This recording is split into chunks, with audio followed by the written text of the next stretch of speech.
지금은 기름보다는 정제유, 그리고 천연가스에 집중해야 될 때입니다. 안녕하세요, 유었습니다.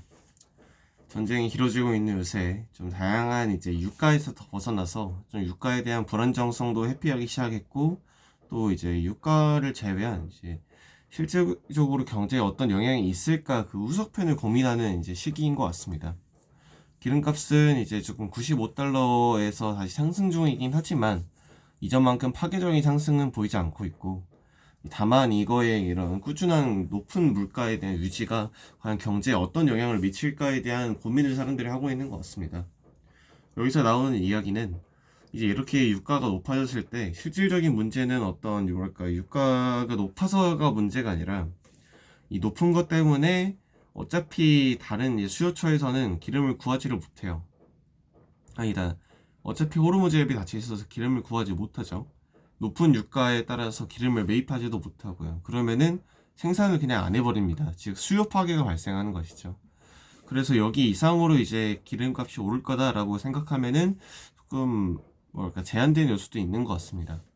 다만 이제 그 높은 기름값과 기름이 없는 거에 따라서 경제가 하방 압력을 맞을 수 있다는 거에 좀 집중을 하고 있는 것 같습니다. 이에 따르면은 이번 주에 있을 슈퍼위크, 그러니까 중앙은행 슈퍼위크에서도 어느 정도 이제 경기 하방 위험이 있기 때문에 금리 인상을 하기보다는 동결을 이어나가겠다라는 말을 할 가능성이 있을 것 같습니다. 네. 그럼 하방 위험이 있으면 주식은 어떻게 될까요? 당연하게도 이제 경제 성장이 줄어들기 때문에 영업이익도 줄고, 그래서 주가는 좀 하방 압력을 맞기 마련입니다. 하지만 반도체가 지금 성장에 관련이 있나요? 전혀 관련이 없죠. 이제 반도체를 만들기 위한 헬륨가스 등이 부족하다고 하지만 이건 어느 정도 다른 데서 갖고 올 수 있는 요소라고 생각하기 때문에 크게 영향은 없을 것 같습니다. 즉, 성장에 대한 하방 요인이 있지만 이거는 반도체에 집중된 한국, 일본, 대만이 아니라 아마 베트남이나 말레이시아 같은 특정 국가들에 한정될 것 같다는 생각입니다. 그 두 개의 나라들은 좀 차이가 크겠죠. 대신 그 나라들에 발생하는 경제 위기가 과거에 있었던 금융위기로 확산되는지 여부는 한번 지켜볼 요소가 필요합니다. 즉, 달러에 대한 희귀성이 좀 오르는 시기가 될 것 같습니다. 물론 지금 85원대로 내려가긴 했지만 다시 내려간다면은 다시 달러를 어느 정도 익스포저를 가져가야 되는 거 아닌가? 라는 생각을 하고 있어요. 두 번째로는 천연가스인데요. 천연가스 오히려 지금 유가보다 가격 상승 압박이 있어야 된다라고 사람들이 이야기하고 있습니다.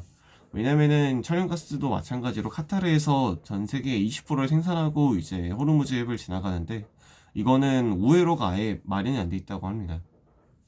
또 LNG 같은 경우에는 단기간 이제 그 보관을 못하고 이 기체로 사라지기 때문에 기름보다 더 짧게 보관하는 경향이 있어서 이거는 뭐 석유처럼 비축유가 있는 게 아니라 금방 동날 가능성이 있기 때문에 아까 말씀드렸던 이제 에너지가 취약한 국가들 말레이시아나 베트남 같은 국가에서는 현재 거의 가스가 LNG 가스가 얼마 안 남았다고 합니다.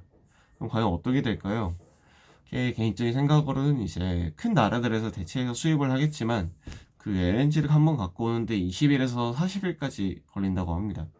즉 미국에서 갖고 오는 게 40일 걸리기 때문에 조만간 이 아시아 국가들의 지지를 치고 도움을 요청하지 않을까에 대한 생각입니다.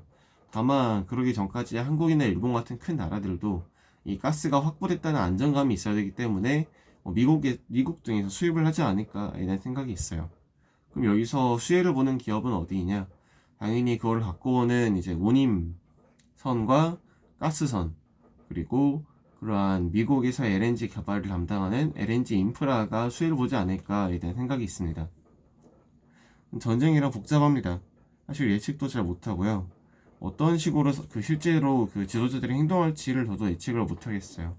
다만 이번에 발생했던 거의 핵심은 뭐랄까 에너지 불안, 공급망 불안이 러시아 우크라이나 전쟁에 더해가지고 새로 또 한 번 이 아시아 국가들에게 불안 요소로 다가왔다.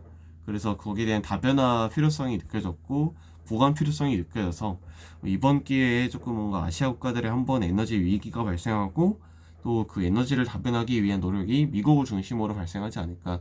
호주도 있겠죠. 맞아요. 호주도 에너지 자원 그 강국이어서요. 아무튼 이런 식의 그 다양한 분산이 있지 않을까에 대한 생각이 이번 전쟁을 통해 드는 것 같습니다. 다른 애들은 어떻냐, 반도체 어떻냐라고 하시면은 지금은 그냥 영업이익 대부분 다 반영한 수준이라 뭐랄까 분위기에 따라 다른 것 같습니다. 아직은 좀 대기할 요소가 남아있는 것 같아요. 3월까지 조금 급락했을 때 매수해서 비중 절반을 딱 채워놓고 4월, 5월, 6월을 맞이하는 게 좋지 않을까에 대한 저의 생각입니다. 비 오는 하루 수요일입니다. 오늘만 하면 절반 지났는데요. 항상 고생 많으시고 오늘도 화이팅입니다. 안녕.